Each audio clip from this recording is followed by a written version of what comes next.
Have you started noticing that the people who used to celebrate your wins now seem uncomfortable with them? That the friends who once encouraged your dreams now subtly try to talk you out of them? That the family who knew you best now looks at you like you're becoming a stranger? You're probably wondering what you did wrong. You're probably trying to figure out how to bridge the growing distance you feel between yourself and everyone you've known. You're probably asking yourself, why does my growth seem to threaten the people who claim to love me? Let me tell you something Carl Jung discovered that will help you make sense of what's happening. There's a particular kind of danger that comes with personal growth, and it's not the danger you'd expect. It's not that you'll fail or lose your way or become someone you're not proud of. The real danger is this: you'll outgrow everyone around you, and they'll either have to grow with you or let you go. And most people will choose to let you go.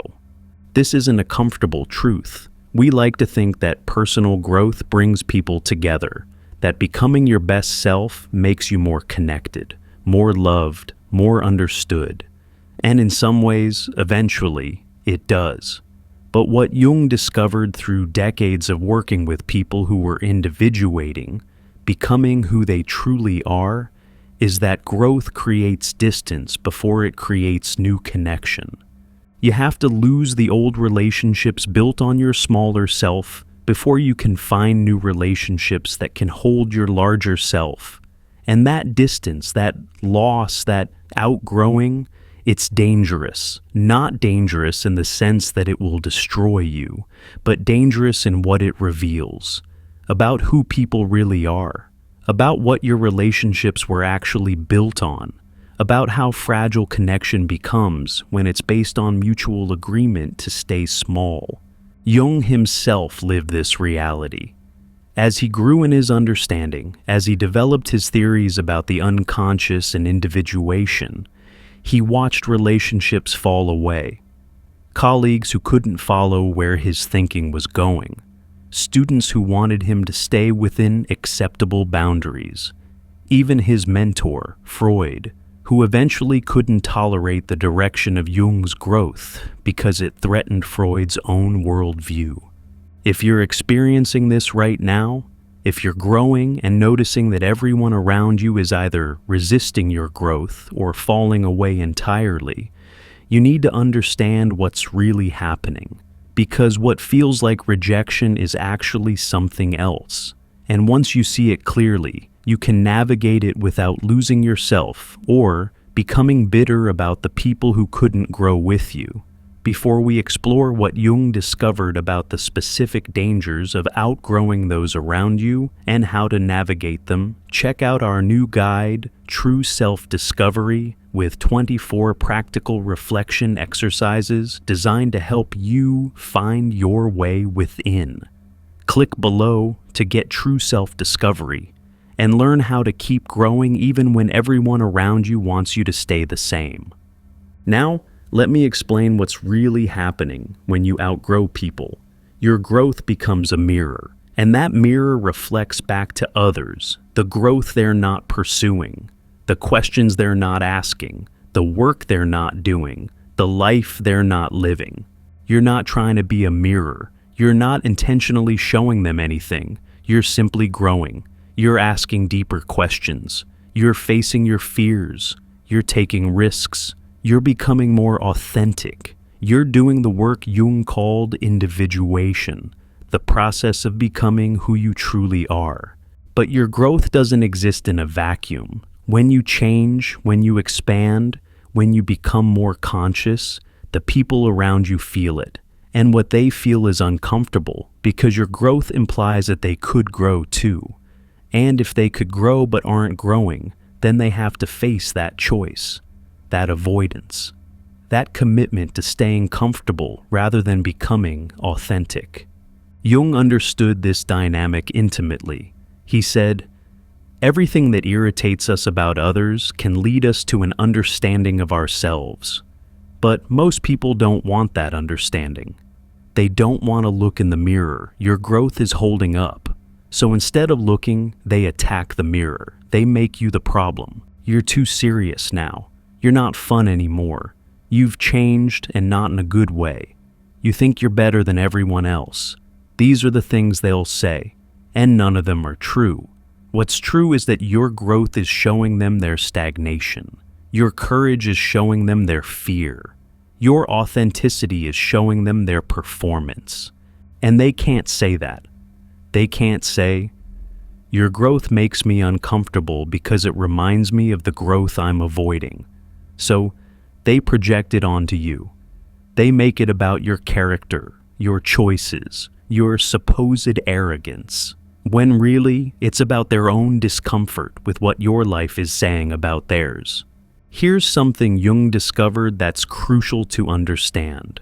Most relationships are built on unconscious agreements. Agreements neither person explicitly makes, but both people implicitly enforce agreements about who you'll be, how you'll behave, what you won't become. These agreements usually sound something like, "You won't outgrow me. You won't change in ways that make me uncomfortable. You won't question the things we've always agreed on. You won't become so different that I can't relate to you anymore. You won't force me to grow by growing yourself." Nobody says these things out loud, but they're there underneath every relationship you have. And as long as you stay within the bounds of these unconscious agreements, the relationship feels safe, comfortable, stable. Everyone knows their role. Everyone stays in their box. But when you start growing, you violate these agreements. You step outside the boundaries that were never explicitly drawn, but were always strictly enforced. And suddenly, alarms go off in the relationship. The other person feels the violation, even if they can't articulate what's been violated. You used to complain about your job with your friend, and now you've quit to pursue something meaningful. Agreement violated. You used to gossip with your family about other people's lives, and now you refuse to participate. Agreement violated. You used to pretend everything was fine when it wasn't, and now you're honest about your struggles.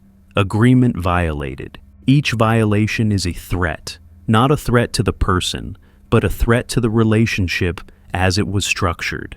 Because that relationship was built on you being a certain way, and now you're not that way anymore. And the other person has to decide, can I relate to this new version of you? Can I grow to meet you where you are? Or is this relationship based on you staying who you were? Jung would say that healthy relationships can renegotiate these unconscious agreements. Both people can grow. Both people can support each other's individuation. Both people can say, "You're changing, and that's good. Let's figure out how to relate in this new way." But most relationships aren't built on that level of consciousness. Most relationships are built on stability, familiarity, comfort. And when you disrupt that by growing, the relationship has to end or transform. And transformation requires the other person to grow too. And most people aren't ready for that. Here's another thing that happens when you outgrow people. Your success becomes threatening rather than inspiring. Before, when you were struggling alongside them, when you were stuck in the same place they were stuck, your relationship worked. You could commiserate. You could validate each other's complaints. You could agree that life was hard, and that's just how it is. But when you start succeeding, when you start actually changing your life, actually pursuing your dreams, actually becoming who you want to be, something shifts. What should be inspiring becomes threatening. What should make them happy for you makes them uncomfortable about themselves. This is what Jung called the shadow, the parts of ourselves we've rejected or denied. Everyone has dreams they've given up on, goals they've abandoned, potential they've left unrealized, and they've made peace with that by telling themselves stories. Stories about why it couldn't work, why it's not realistic, why people like them don't get to have that kind of life. Your success destroys those stories. If you can do it, then they could do it too. And if they could do it but aren't doing it, then they have to face the choices they've made. the risks they didn't take, the comfort they chose over growth, the fear that stopped them. That's unbearable for most people. It's much easier to make you the exception, to tell themselves, and sometimes you, that your success doesn't mean anything about their life. You got lucky. You had advantages. You're different. Anything to avoid the simple truth. You chose to grow, and they chose to stay comfortable.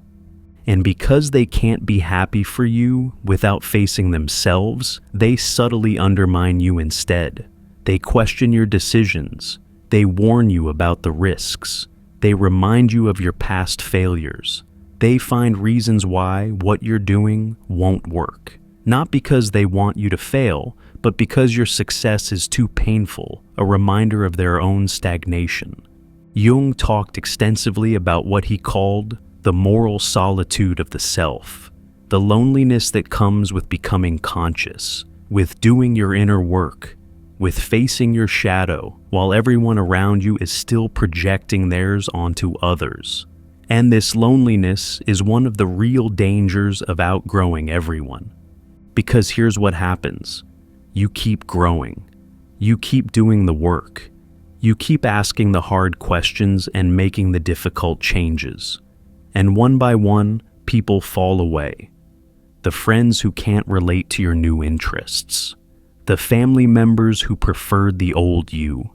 The colleagues who feel threatened by your development.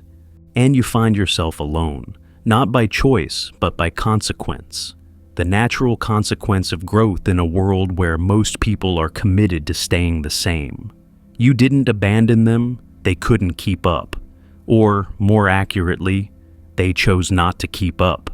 This loneliness is dangerous because it's easy to interpret it as evidence that something is wrong with you, that you're becoming difficult, that your growth is making you unlikable, that you should slow down, shrink back, make yourself smaller so people can be comfortable around you again.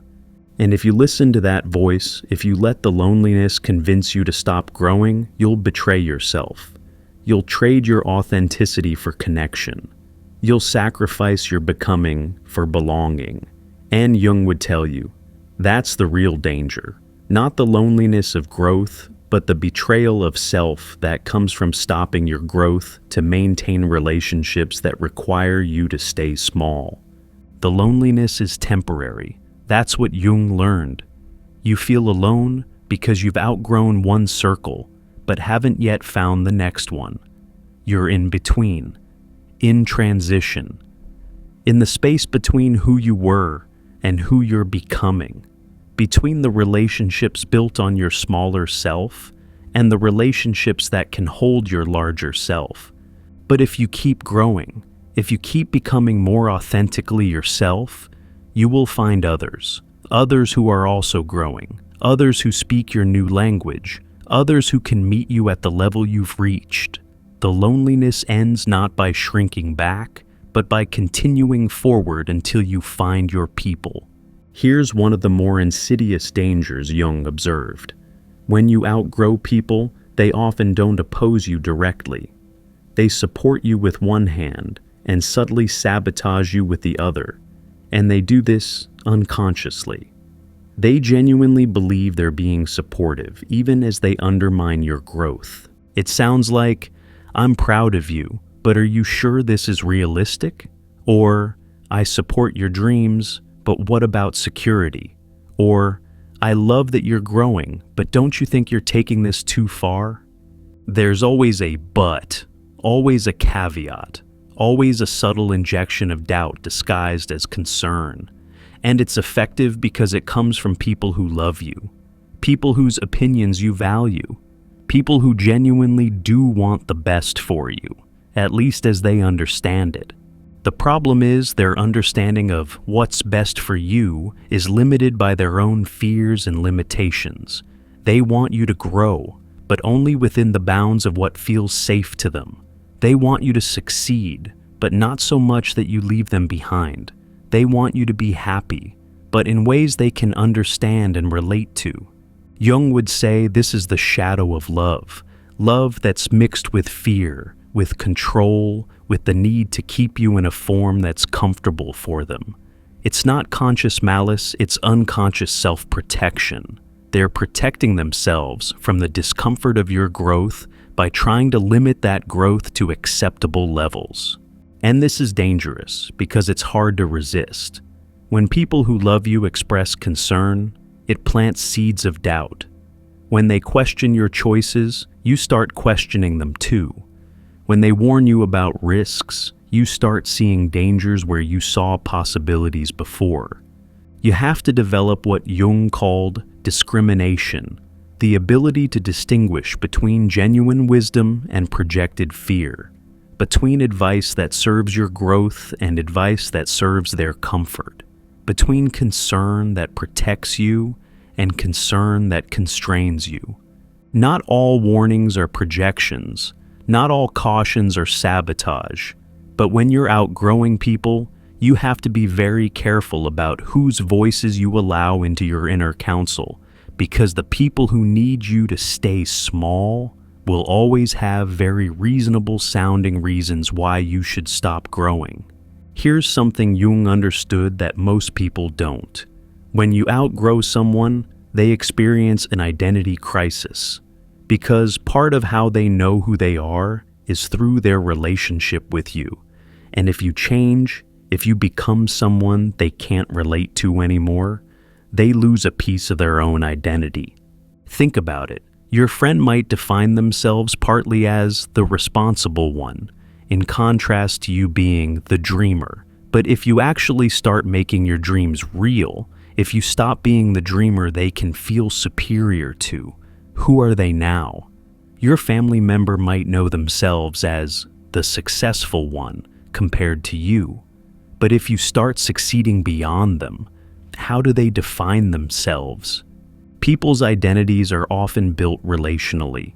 They know who they are partly by knowing who you are and how you're different from them. And when you change, when you outgrow the role you played in their identity formation, they feel lost. They don't know who they are anymore because you're not who you were.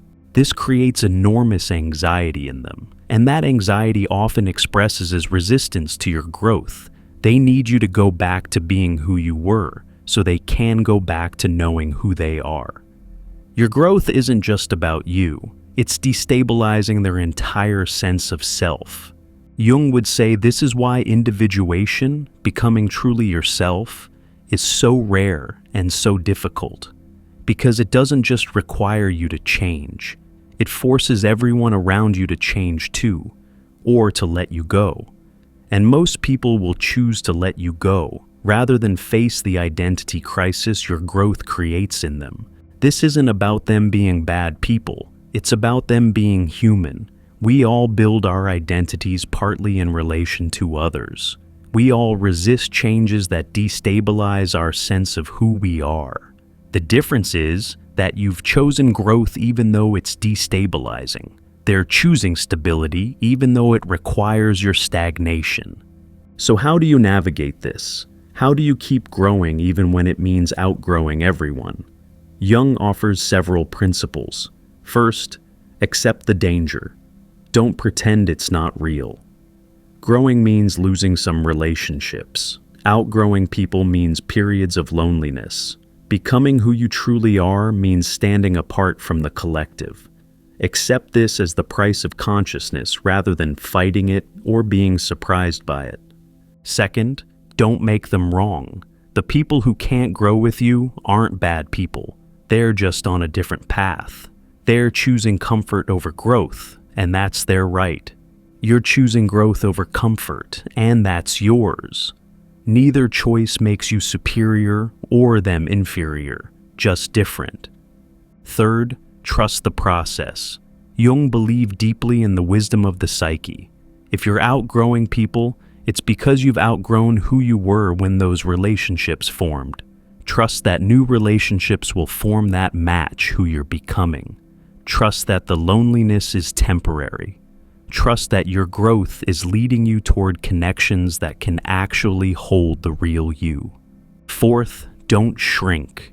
This is the most important one. When people are uncomfortable with your growth, when they subtly or explicitly try to pull you back, when the loneliness gets heavy, don't shrink. Don't make yourself smaller to make them comfortable. Don't stop growing to maintain relationships that require your stagnation. Jung said, "The privilege of a lifetime is to become who you truly are." But that privilege has a price, and the price is that you'll outgrow the people who need you to be who you were. Pay the price. Become who you are. Trust that the people who are meant to know the real you will find you once you've fully emerged. And fifth, remember why you're doing this. You're not growing to be better than anyone. You're growing to be more fully yourself. You're not outgrowing people to leave them behind. You're outgrowing who you were, and some people can't relate to who you're becoming. That's not failure, that's transformation. Here's the ultimate danger Jung would warn you about: the danger of stopping. The danger of letting the loneliness, the resistance, the loss of relationships convince you to abandon your growth. The danger of deciding it's not worth it. Because here's the truth: you can't actually stop. Once the individuation process begins, once you start waking up, once you start becoming conscious, you can slow it down, you can resist it, you can try to go back to sleep, but you can't actually stop it. The only question is whether you'll cooperate with it or fight it. If you try to stop growing to maintain relationships, you'll lose yourself. You'll become resentful, you'll feel trapped, you'll know you're betraying something essential in yourself to keep people comfortable, and that betrayal will poison everything, including the very relationships you sacrificed yourself to maintain. The real danger isn't outgrowing people. The real danger is refusing to outgrow people and outgrowing yourself instead. It's staying small when you're meant to expand. It's choosing belonging over becoming. It's trading your soul for companionship. Jung would tell you, grow, even if it means being alone for a while. Even if it means losing people you love, even if it means standing apart from everyone you've known, grow. Because the alternative, staying small to fit in, is a kind of death. A death of the self that was trying to be born through you. And here's what Jung promised based on his own life and the lives of those he worked with. If you have the courage to keep growing, if you refuse to shrink back, if you become fully who you are, you will find others, maybe not as many, maybe not in the places you expect, but you will find people who can meet you in your wholeness, who can relate to your authenticity, who celebrate your growth instead of resisting it. And one relationship based on mutual authenticity, on shared commitment to growth, on meeting each other as whole beings, that's worth more than 100 relationships based on mutual agreement to stay small. So, grow, outgrow whoever you need to outgrow. Stand in the loneliness when it comes. Trust that it's temporary. Trust that you're not alone in being alone. Trust that your growth is leading you toward the people who can actually hold who you're becoming. The danger of outgrowing everyone around you is real, but the danger of not growing is greater. Much greater. Choose your danger wisely.